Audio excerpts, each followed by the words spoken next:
موجوده، تبقى الهجمه لسه موجوده، لسه الهجمه بالالوان والالوان الخضراء للنادي المصري. هنا الاستلام وهنا عاشور يسدد يا ولد، عاشور ادهم يعلن عن كوره. هدف ايه يا ابني ده؟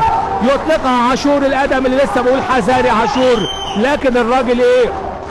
يطلق صاروخ ارض تعلن عن هدف جميل جميل جميل، هدف بورسعيدي، هدف للنادي المصري. الله على الكوره، هنشوفها مع حضراتكم في القعده.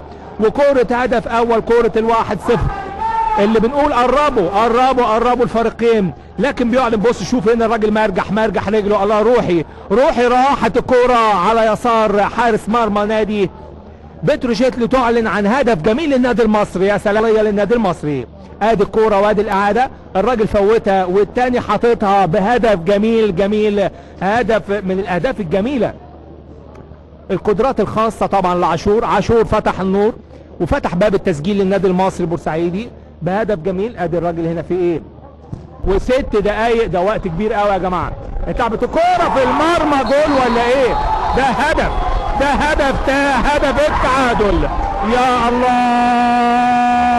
على الكوره، يا الله على الكوره. والدوري المصري مختار يعني ان الله مع الصابرين، ان الله مع الصابرين. الصبر جميل، الصبر. بص شوف يا سلام عليك، من خرم ابره حاططها ازاي الكوره دي دخلت، ازاي الكوره دي عدت، لكن خلاص هي دي الاقدار، وهو ده الحوار، وهو ده مختار. يا سلام على الدوري المصري الجميل.